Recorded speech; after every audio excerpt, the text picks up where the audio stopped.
Well, I tell you what, it is hot. I am back from being away, and things are looking crazy in here. It's really hot.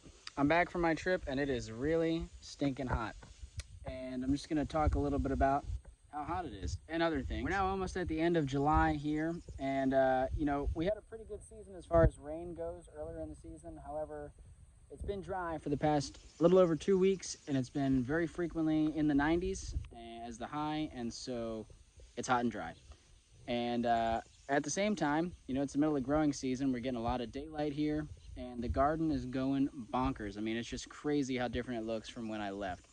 I'm going to flip the camera around and show that and talk about it and talk a lot about watering. That's what I'm doing right now. I have the hose running over here, and I'm just hanging out in the shade while the hose runs.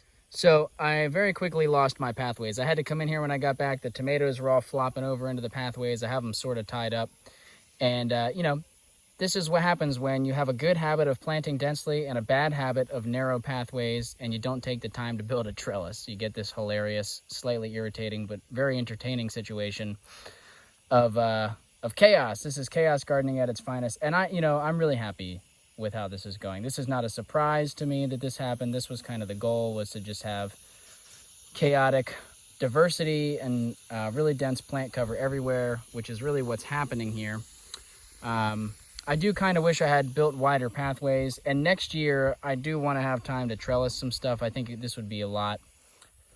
I would just enjoy it more if the climbers had some stuff to climb, but it wasn't in the cards this year, and so I'm just super stoked with how everything's going. However, you can see there's some water stress. You can see the corn leaves curling a little bit. You can see the squash is flopping, and I'm pretty sure heat stress and water stress here, because it's been so hot and dry. And I just have the hose, if you can see, it's just dumping water, soaking right now over here in this bed. I didn't really set up proper irrigation in these beds this year. I'd like to move towards dry farming in the future, but to do that, you really got to break the compaction layer. You have to be able to get the roots down to where they can access groundwater, which I have not done. And just because you're doing no-till, or even if you're doing tillage, breaking compaction, that doesn't mean you've broken the deep enough layers to get those roots all the way down to groundwater. And so anyway, that's the goal, is to get to that point, but where I'm doing basically dry farming, but we're not there yet. And so I'm having to irrigate. I didn't set up irrigation. I do have a few random soaker hoses in some of the beds, but a lot of the stuff I'm just having to go leave the hose dripping in one specific spot. And it's definitely not ideal, but it's manageable for this size, garden that I have this year. It's not the end of the world. I say all that because partly just I'm trying to document my progress, and also encourage myself next year to, do the irrigation differently. Maybe if you're thinking about starting a garden, you will learn from me and plan the irrigation out ahead of time. Although, sometimes life happens, right? Like, my intent was to get this irrigation set up to be able to be more easily automated. And I just had a busy off season. I intended to get the irrigation planned out, get all the materials bought and ready to set up in the off season. It just didn't happen.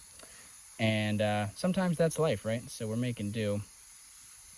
It's really important, whatever your watering situation, if your plants are not accessing groundwater, in other words, if you can see water stress, right?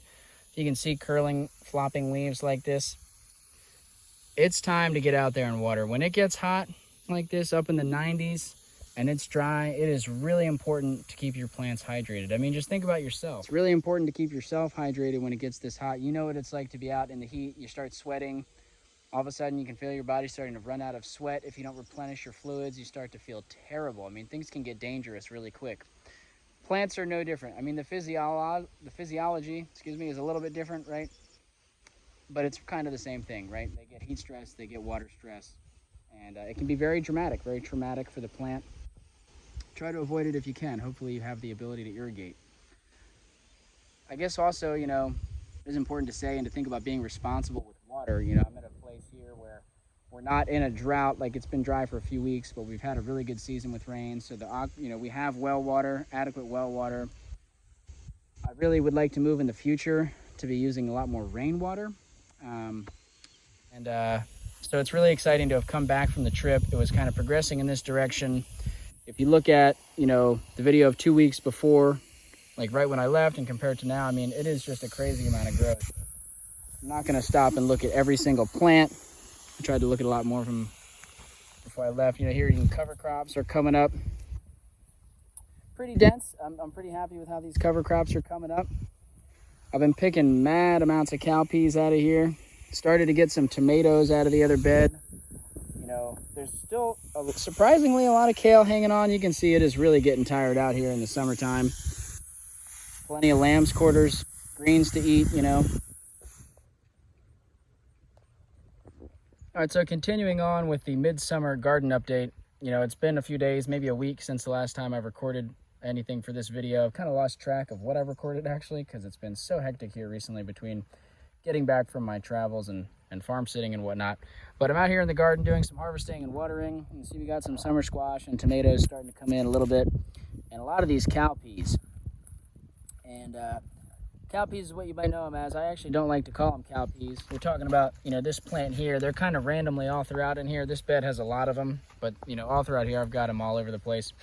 I was introduced to them as cowpeas, but based on some information, some conversations I've had with some of my friends, I'd really like to start using the term African peas, or people might know them as southern peas. Cowpea kind of has a bit of a negative context to it. Well, livestock do definitely enjoy munching on these. They're great human food. I find that they're very productive and very hardy. I mean, they're tough. You know, they're competing with weeds in here. They don't really get irrigated in this specific bed. And they do well in pretty rough conditions. They produce a lot for a long time. You can use them pretty much like you would use beans. You know, I'm pretty sure you can eat them when they're green and fresh. But a lot of people will use them for soups and things in the wintertime when they're hard and dry, or other bean type dishes. I've definitely got a critter getting in here somewhere. I'm assuming it's a rabbit, but something's coming through, nibbling off a lot of the watermelon, some of the beans, and some of the squash. Let's see if I can show you where something was munching on the squash. I've walked the fence. I can't see any holes where they might be getting in. So I'm not really sure what's going on there. I need to do some grass cutting. You can see here where this all got bitten off, right? I need to do some grass cutting. Sorry, I don't know if you guys heard that. My timer just went off and shut the video off. Anyway, I need to do some grass cutting and reassess the fence, but I did find one spot at the gate where I think they might have been getting in, which I plugged up. But since then, more things have been eaten, so I'm not sure if there's another way they're getting in, or if I trapped something in here by fixing the gate hole and I just can't find it, because when I come in the garden, whatever it is hides in here, and then when I leave, it eats.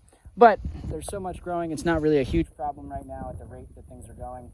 It is a little windy out here today. I'm not sure how the audio is picking up, so I hope you can bear with me with that. We do have some storms rolling in, and we need the rain. You can see the progression of some cover cropping experiments here. So areas where I killed the grass with a tarp and then planted cover crop seeds. That's mostly, you know, southern peas, African peas, cowpeas, whatever you want to call them, and sorghum.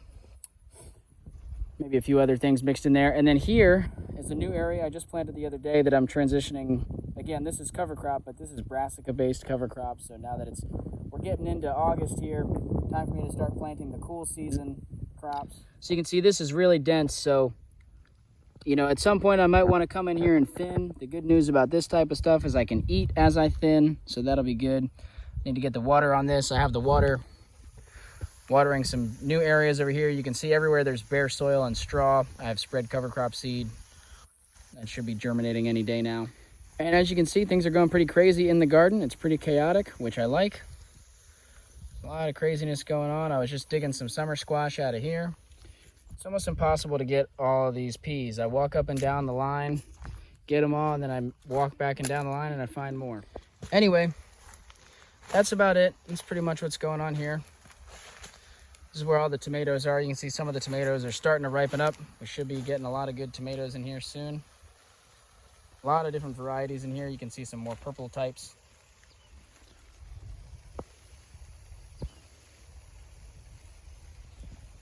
Most of the kale is starting to get pretty tired by now, but you can see a lot of them are, I mean, they're still holding on. If I really had to, I could get some food off of these, but I'm just gonna leave them in hopes that, you know, we'll get some regrowth here when things get cooler.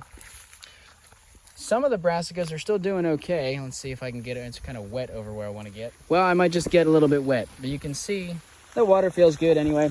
You can see there's still some healthy leaves in here on some of this kale. Well, decent for this time of the year anyway.